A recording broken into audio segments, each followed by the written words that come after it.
Hey, what is going on, guys? Today I'm sharing with you a sequel to a video I made over 9 months ago. This is my top 10 supercars slash hypercars for Assetto Corsa. A lot of these cars are actually, all of these cars are brand new. I did not cover them in my video last year, so I'll leave an iCard above to that one right now, so you can check it out when you're done. It'll also be in the end screen of this video. Highly recommend you watch it. You get even more. You get 20 supercars slash hypercars, but we have a decked out list from Euro stuff, American stuff, JDM. We have something for everyone on this list, so without further ado, let's hop right into it with the first car.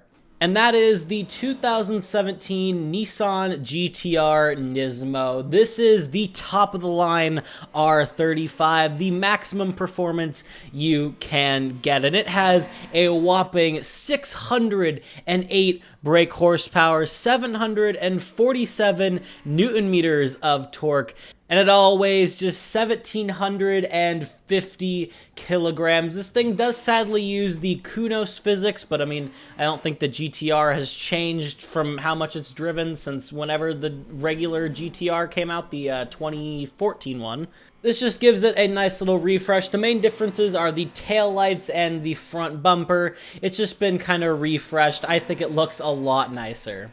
Of course, the 3.8 liter twin turbocharged V6. Man, I would definitely own an R35. I know a lot of people go for the R34s and the R32s, but I don't know. For me, I really love the R35.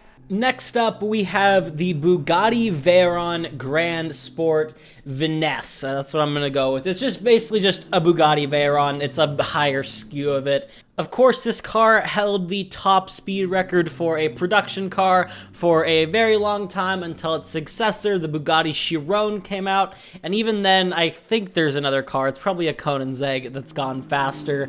But yeah, Bugatti Veyron, this is my childhood, like, super fast car. The very unique W16 engine and some really streamlined looks. This thing is a bullet in a straight line. 1,200 brake horsepower, 1,500 Newton meters of torque, and it all weighs just 1,495 kilograms. This car is an absolute beast. Next up, I know I have a lot of Porsche fans who watch this channel, so this one is for you. This is the Porsche 911 GT2 RS MR, and it's 2020 SKU. GT2 RS, imagine a GT3 RS, but better in pretty much every single way. This thing has 714 brake horsepower, 797 Newton meters of torque. It all weighs just 1,470 kilograms. Of course, that 3.8 liter flat six Porsche engine screaming. It is just an amazing sound. I love the flat six. It is honestly one of my favorite sounding cars, especially like the 911 RSR race car. Man, rest in peace to that thing. It sounded so fucking good. And even then, its road car variant sounds absolutely amazing, and this car mod is also super high quality as well. Next up, we move from a flat six Euro car to a V8 American sports car. And I truly think I can call this America's first true supercar. This is the Chevrolet Corvette C8 Stingray. Get ready for this alphabet soup right here. 3LT Z51 performance package SKU. I'm not going to sound like a Chevrolet dealership with this thing, but this is the top of the line Chevrolet Corvette C8 in its Stingray version. Of course, you can go up to the Z06 and things like that, but we don't have a mod for that in Assetto Corsa, at least not yet. So for now, we're rolling with this thing, and it sounds so amazing. This thing is packing a 3.2 liter overhead valve, naturally aspirated V8 engine. This thing sounds amazing, and yeah, just like the Nissan GTR, I love the C8. I would love to own one. But yet again, probably wouldn't we all.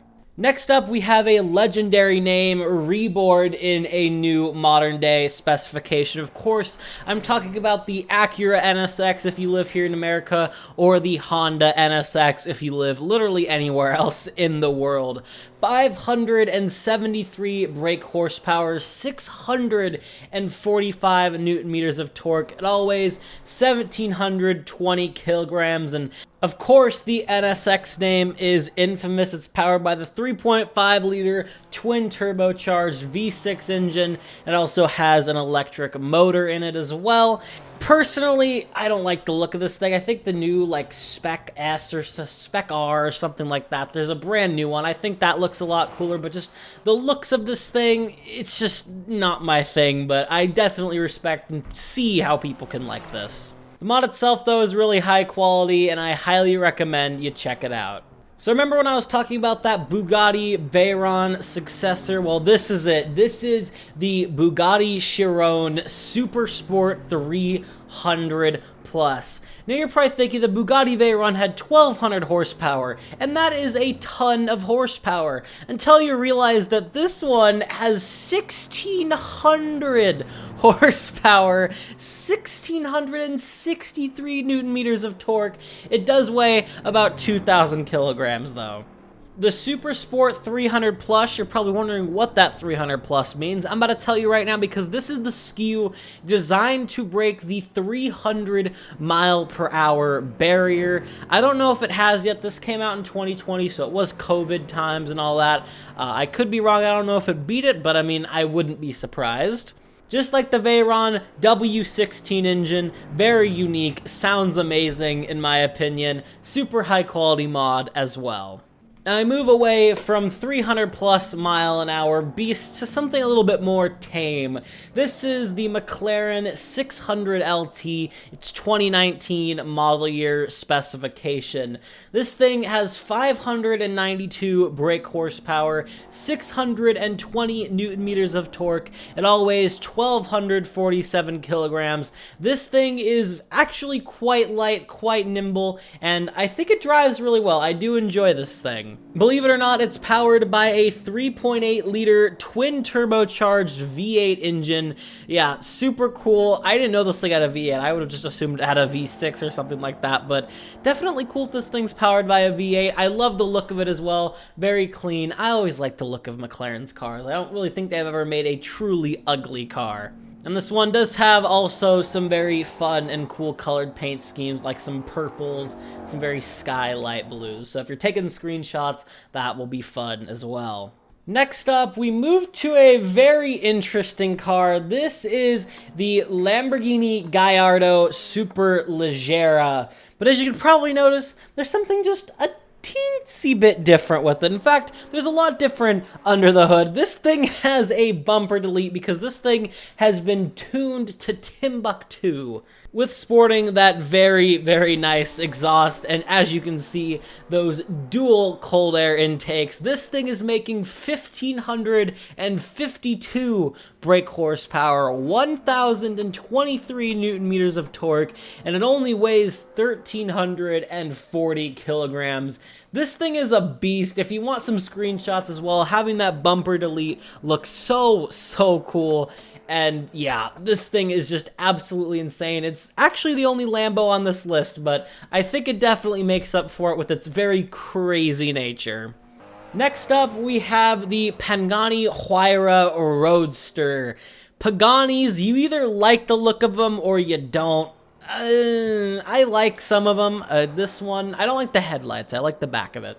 But regardless, this thing is a beast. 760 brake horsepower, 1,109 newton meters of torque, and it all weighs just 1,280 kilograms. And just as a little added bonus, apparently, if you crash into Pagani owner and founder Horacio Pagani in Imola in your Porsche 911 GT2 RS, he'll pay for your car and his and all the damages. So, hey, there's that for you. Very likable owner, very likable car, very insane car as well, tons of cool colors. This thing is just overall a fantastic package, and you know what? It's growing on me the more I look at it. And finally, in my opinion, I think I saved one of the best for last. This is the 2020 Aston Martin Victor. This thing is a bespoke one-off paying tribute to the V8 Vantage of the 1970s. And man, is this thing absolutely crazy. 835 brake horsepower, 793 newton meters of torque. It all weighs 1,350 kilograms. This thing is powered by a naturally aspirated V12 engine. It screams, it sounds so amazing. And this car also looks very classy as well. I definitely dig the look of it. Sadly, at least in my opinion, all of its color options are very muted, minus the green that I'm using in the gameplay and the thumbnail. Pops very nicely, but hey, I guess if you want to mod in some special colors for your Aston Martin Victor, then there you go. But yeah, that's all I have for you guys today. If you did enjoy, a like and a sub would mean a lot. Just like I mentioned earlier, I made this video last year. All the cars in that are different to these, so if you want 10 more Supercars / Hypercars, the end card will be probably on screen right now for you to click on. So thank you for watching, and I'll see you all in the next one. Have a good one, guys.